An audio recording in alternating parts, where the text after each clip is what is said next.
Assalamualaikum warahmatullahi wabarakatuh. Perkenalkan, nama saya Riza Saputra.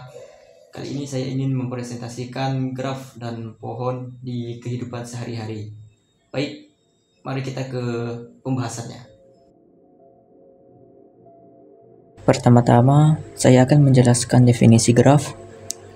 Simpul dalam graf bisa dilambangkan dengan bilangan asli seperti 1, 2, 3, sampai seterusnya, atau dengan huruf seperti A, B, C, sampai seterusnya. Sedangkan sisi yang menghubungkan simpul U dengan simpul V dinyatakan dengan pasangan U-V atau dilambangkan sebagai E1, E2, sampai seterusnya.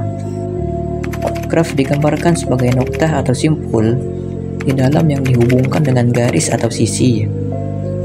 Pada graf G1, himpunan simpul V dan himpunan sisi E adalah V 1, 2, 3, 4, E 1, 2, 1, 3, 2, 3, 2, 4, dan 3, 4. Pada graf G2, himpunan simpul V dan himpunan sisi E adalah V untuk simpul 1, 2, 3, 4, dan E untuk sisi 1, 2, 2, 3, 1, 3, 1, 3, 2, 4, 3, 4, 3, 4.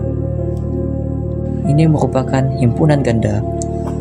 Pada graf G3, himpunan simpul V dan himpunan sisi E adalah V untuk simpul 1, 2, 3, 4, E untuk sisi 1, 2, 2, 3, 1, 3, 1, 3, 2, 4, 3, 4, 3, 4, dan 3, 3.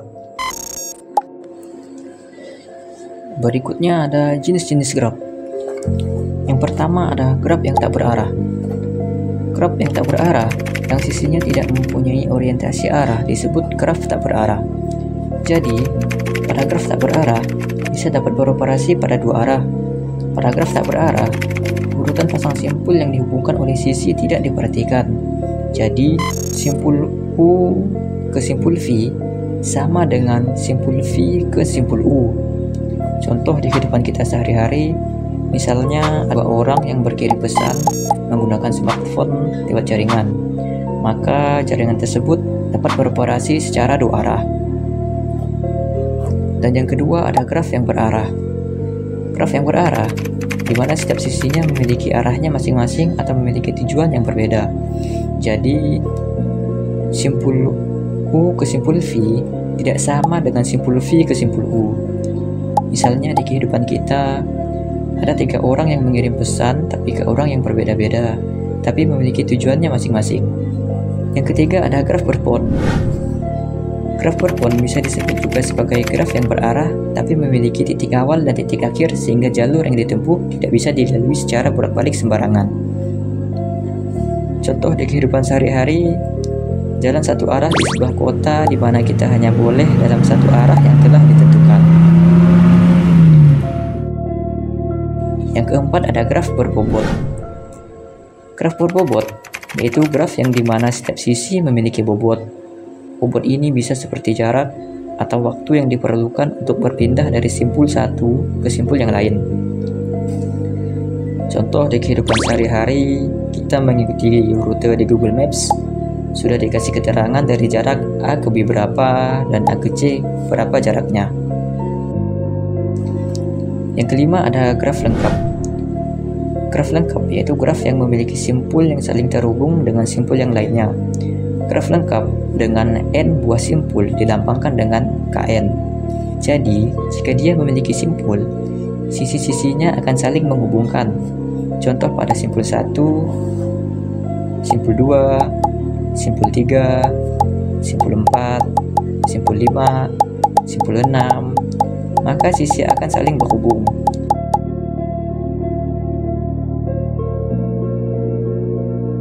Contohnya di kehidupan sehari-hari, seperti jaringan komunikasi, di mana setiap perangkat saling terhubung langsung dengan perangkat yang lain. Daftar ketetanggaan adalah cara untuk mempresentasikan sebuah graf menggunakan daftar, di mana setiap simpul memiliki daftar simpul lain yang terhubung dengannya. Ini adalah representasi yang efisien, di mana tidak semua simpul terhubung ke semua simpul yang lain. Struktur daftar ketetanggaan. Setiap simpul dalam graf diwakili oleh sebuah elemen dalam daftar utama. Setiap elemen dalam daftar utama berisi semua simpul yang terhubung dengannya. Jika graf berbobot, bobot sisi juga dapat disimpan.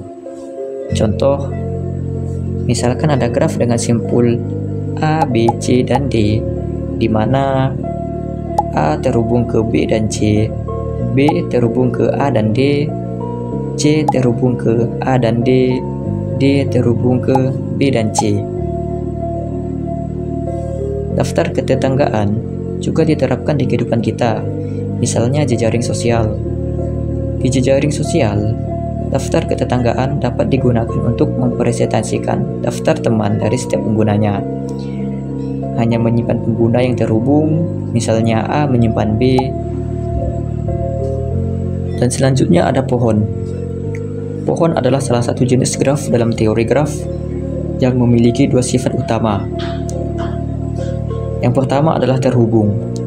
Semua simpul dalam pohon terhubung satu sama lain, yaitu ada jalur yang menghubungkan setiap pasang simpul. Yang kedua, tanpa sirkuit.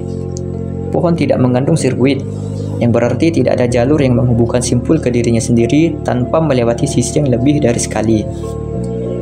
Misalnya, jika kita memiliki 4 simpul, pohon yang menghubungkan simpul-simpul tersebut dengan 3 sisi adalah simpulnya mempunyai himpunan 1, 2, 3, 4 dan sisinya 1, 2, 2, 3 dan 3, 4. Dalam konteks teori graf, pohon adalah graf terhubung yang tidak memiliki sirkuit. Karakteristik penting dalam pohon adalah pohon dengan n simpul selalu memiliki n-1 sisi.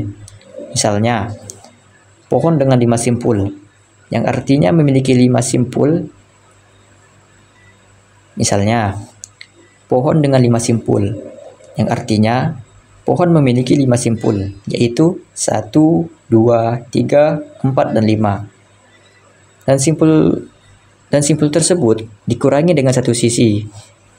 Jadi ada 4 sisi, yang artinya sisinya adalah 1, 2, 2, 3, 3, 4, dan 4, 5. Jadi itulah penjelasan tentang jumlah sisi n-1 sisi.